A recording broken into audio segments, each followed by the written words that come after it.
I'm a little screwed up right now. Sorry about that. But I wonder why I'm standing in front of the mirror here.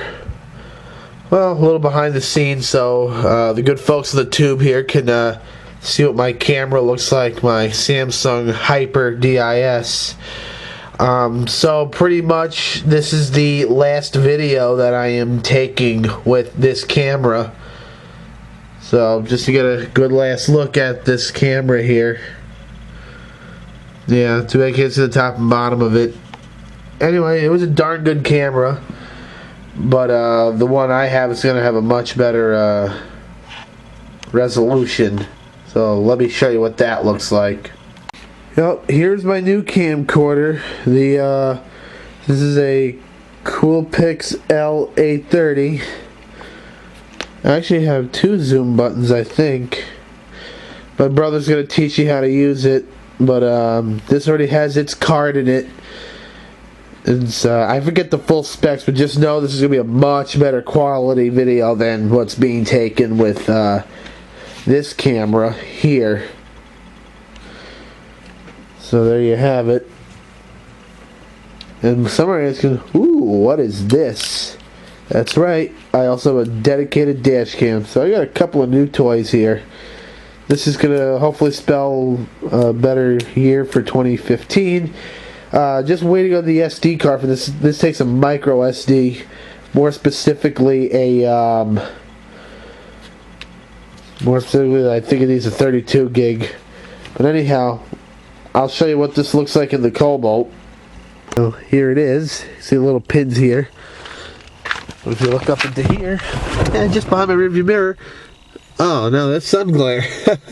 How about that? But anyhow, what I simply do is I just slide this right onto here when it wants to cooperate. There you go. I had to pause my camera and do it with 2 hands, but there you go. This is how it goes on. Here's a look from the outside, perfectly hidden. And now, as some will claim, kind of adds to the Cobalt's so-called cop car look. Yeah, I usually have these center caps here on the wheels. I got them off of a Saturn S series. In all honesty, I was trying to give it like that 1970s look, you know, having the steel wheel with the center cap. And then it just ended up being that everyone thinks it's combined with its dark color, everyone tells you it looks like a cop car. That's just how it panned out. In fact, what was it, the day before yesterday? No, Friday. Just Friday, on the 26th, I was parking this car at Poughkeepsie. Some random guy approached me and asked me if this was a cop car. And I know somebody's going to ask, so I'll just explain it in the video. What is this blue paint here, this bright blue paint? Well, there's a little bit of rust developed here. You can tell by the smoothness here because this is pickup truck bed liner that I painted along here. But, you know, I inspect the body regularly and take care of any little bits of rust as they occur. I know, yep, so I kind of hit that with the angle grinder a little bit. Just, I ground out all the rust. Yesterday was the last warm day, so I got some wax and grease remover, hit it with a couple coats of etching primer. This is the only bright blue color I could find because you don't want to leave primer alone. It'll absorb water and make your metal rust again. And by using this bright color, that shows where I serviced it, so I can get back to it later and really have it done properly. I'm probably going to take this car to my friend Justin. He's really good at auto body.